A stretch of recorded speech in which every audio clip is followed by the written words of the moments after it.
ikulong sa selda 13. Ang pananagutang kriminal ay nasa kay Marcos.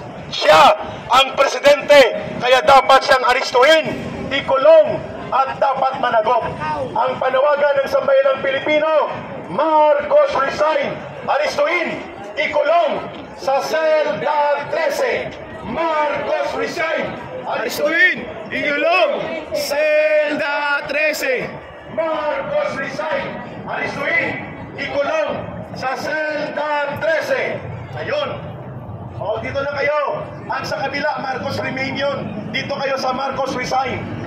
Marcos remain. Huwag kayo sa Marcos remain. Dito kayo sa Marcos resign. Okay, pakinggan natin ang boses ng ating Undersecretary Tatay Ben Ranque, magbibigay ng kanyang advice at mga katugunan sa ating mga kababayan. Mamaya na lang po si Tatay Rani pag may sound system na. Sa araw ng kalayaan na pinakamatyan ni Andres Bonifacio, ito ang tunay na kalayaan. Huwag yung kalayaan dahil binabayaran. Ito tayo sa tunay na kalayaan. Huwag tayo doon sa kalayaan ng mga kurangkot. Ikulong, ibalik ang mga kinurakot. Paano ikulong? Ibalik. Na si Marcos, nandyan pa. Ayaw niya yan. Muro-muro ka lang yung ginawa sa Malacanang. Binalik daw yung, ilan yung milyon binalik ni Juan? 110 lang, binalik. Naiwanan ng 900. Tapos, sino magbigay ng ebidensya? Yung taong nagsauli, hindi. Muro-muro lang yun ni Marcos. Para ibig sabihin, nakikiramay siya sa taong bayan. Niluloko tayo. Sabihin na natin, niluloko tayo ni Marcos. So huwag tayong maniwala. At dahil niluloko tayo, Tatay Ben, ang panawagan ng mamamayan, Marcos, sumuko ka na! Hindi maririnig, sabay-sabay. Marcos, sumuko ka na! Mas malakas. Marcos, sumuko ka na! Dahil nililito mo lang ang tao. Yung may dalang bandila, naligaw yun. Oo, pero okay na rin manatili sila dito. Yung mga dalang bandila, sumisigaw sa mga Kasi ang panawagan ng taong bayan, malinaw. Marcos resign, aristuhin, ikulong sa selda 13. Marcos resign, aristuhin, ikulong sa selda 13. Po yan, matatag yung ating 1987 Constitution. Ito po, Constitution na to, ito po ay ginawa after EDSA 1. Dahil nung EDSA, nung kapanahunan po ng Marcos Sr., tayo po ay nasa batas militar. Kaya nung nakita po ang pagbabago, ito ho ay ginawa yung 1987 Constitution natin. At mas malinaw po doon na ang EMP, ang mga sundalo, mga pulis, kayo po ay tagapagtanggol ng bayan at ng taong bayan. At alam ko po, kaya kayo naging pulis, nag-subject kayo sa lahat ng kurso at nag-neurotest kayo. Ibig sabihin ng neurotest, nasa tamang pag-iisip po kayo. So sa pagkakataong po ito, kami po, kapwa Pilipino ninyo. Tatay Rani, tama si Tatay Rani ha. Nag-neuropsychiatric test kayo at nag-drug test. Yun ang mahalaga, Tatay Rani. Tama ba, Tatay Rani? Tama po yan. Oo. Bago kayo naging pulis, ay katakot-takot na mga pagsusuri sa atin po na tinatag ng ating konstitusyon. Correct! Kaya po, uulitin ko po, itong panahong ito, mula po sa mga EDSA, ilang EDSA revolution na tayo, pero bakit nandito pa rin tayo. Ano po ba ang pinagmulan ng lahat ng revolusyon? Di po ba katiwalian? Di po ba korupsyon ang laging pinag-uusapan? At ito ho, sa lahat ng korupsyon, ng hanay ng gobyerno, sino ho ba lagi ang sangkot? Di ba yung mga hinalal natin, mga congressman, mga senador, maging local government unit man po yan. So uulitin po natin, kami po ay nandito para ihayag yung aming karapatan na ibinigay noong 1987 Constitution. Hindi ko lang maintindihan kung bakit hanggang ngayon ay mukhang yung dati pang pag-iisip ng matandang Marcos na ito po ay na martial law, ito po ay pinatalsik ng taong bayan. Sana ho ako'y nananawagan na alisin na natin yung partisan natin. Gawin natin ito dahil ito po ay araw ng Bonifacio Day. Dakilang bayani na nakipaglaban sa revolusyon para sa ating bayan. Alam ko, pukunti man lang tayo ngayon nandito, pero may darating pa po tayong mga kasamahan. Pero, kung isusuko natin yung ating mga karapatan, baka po lalo tayong malusupasin. Lalo tayong wawalang biyahin. Tayo naman po ay mananahimik kung sa simpleng panawagan. Actually, hindi na nga simple dahil yung pambansang ate na nagsabi mismo na ang kapatid niya ay lulod sa droga. Tapos na po sana, at kayo po mga kapulisan dito, alam ko po, sumasang-ayon din po kayo sa ipinaglalaban na. Hindi ko lang po maintindihan bakit hanggang ngayon ayaw pa rin sumunod at magkaroon tayo ng kapayapaan. Simple lang naman para matapos na itong paghati-hati ng Pilipino, dalawa lang ho kasi, yung kumakampi, nakikinabang. Yung mga inaapi, pinabayaran. Ang hindi nagpapabayad, nagiging kriminal sa paningin nila. Alam ko po, kayong mga kapulisan, pamilya nyo, apektado rin. May mga anak kayo na pinoproteksyonan ninyo laban sa kriminal. Pero, itong labang ito po ay laban ng Pilipino. Alam ko po, alam nyo sa isip at puso ninyo na kung sino ang may dahilan kung bakit nagkakaganito ang bayan natin. Noon, sensitive ang mga kapulisan. Ilang revolusyon na ang ating pinagdaanan. Pero ito ang may pinakamalaking iskandalo at may pinakamalaking anomalya. Pero dahil nga sa kanya-kanyang adhikain personal, naghahati-hati ang bayan natin. Tandaan niyo po, kukunti man tayo ngayon, pero buong puso natin ipagmalaki na tayo ay Pilipino. Agree? Tama!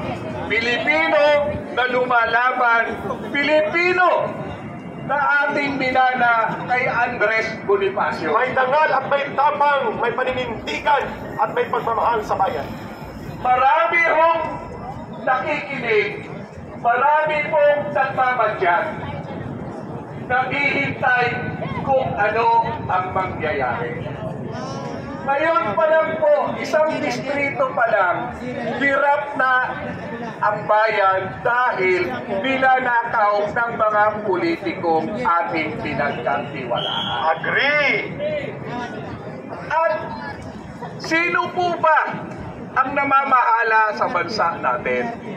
Tayo po ay democratic country. Demokrasya ang umiiral sa atin. Demokrasya na binigyan ng karapatan, binigyan natin ng karapatan ang mga naglilingkod sa atin ngayon. Yung power nila ay nag-emanate sa tao. At ang purpose niyan, kaya binigyan natin sila, pinagkatiwalaan natin sila para paglingkuran tayo. Ngayon, tanong ko, naglingkod pa sila sa atin? Sino ba ang umunlad? Ang bayan ba natin ang umunlad? Kayo mga kapulisan, tatanungin ko po kayo. Hirap na hirap din po kayong magpatuisyon sa mga anak nyo. Inaaway din po kayo ng mga asawa nyo dahil kulang ang perang sweldo ninyo. Kaya po sana hindi masama sumunod sa legal na utos. Pero pag alam naman po ninyo na illegal na yung utos, gamitin niyo naman po sana ang puso at isip ninyo at alalahanin nyo yung pamilya nyo. Yun po ay pakiusap ng isang Pilipino. Pakiusap ng isang tao na naglagay sa inyo. Kung wala po ang nangungurakot, wala po tayo ngayon dito. Simple lang naman eh. Patunayan niya kung malinis siya, magpa-drug test lang siya. Ako po, magpa-drug test ka na! Sasabihin ko po ngayon sa inyo sa harapan nyo, pag nagpa-drug test, si Bongbong Marcos at nag-negative, titigil na po ako sa rally po ito. Pero sa may rally, after 1 week, ang kanyang pagnanakaw, hindi pa rin natin. Kasi ho, kung nasa matinong pag-iisip siya, hindi po magyayari ang kurakot dito, kurakot doon. Tama! Agree! At hindi rin po mapapabayaan ang ating bansa. Ang presidente ang siyang may pinakapangyarihan sa lahat ng pinagkatiwalaan ng tao.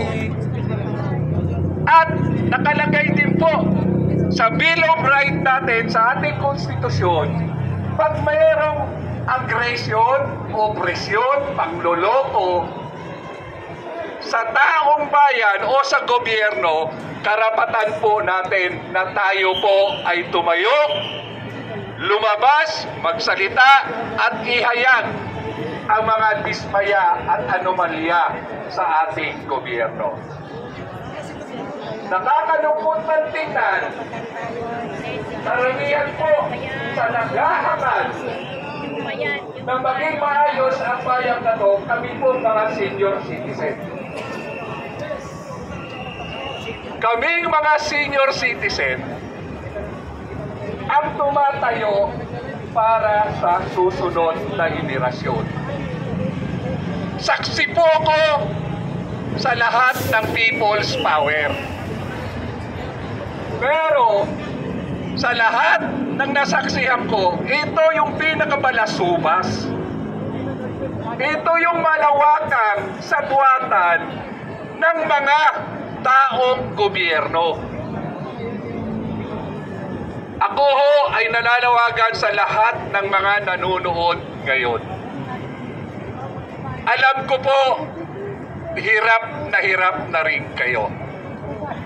Alam ko po na nangarap din kayo na umasenso ang buhay at ang pamilya natin.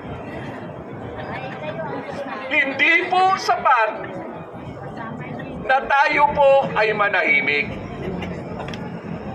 Habang kayo, karamihan sa atin ay tahimik, karamihan sa atin nababayaran, at higit sa lahat, ang kumakampi, ang sumisigaw na panagutin ang mga korap, ayaw nila panagutin yung presidente na siya ang may administrative power. Lahat po ng power nasa kanya na. Pag ikaw po ay simpleng head ka ng isang departamento, kapitan ka, mayor ka, pag may katiwalayan sa iyong nasasakupan, command responsibility. Kompleto ka sa budget, kompleto ka sa lahat ng tao, hindi mo pwedeng sabihin wala kang alam. Kayong mga pulis, alam niyo yan. Kayong mga station commander, alam niyo yan.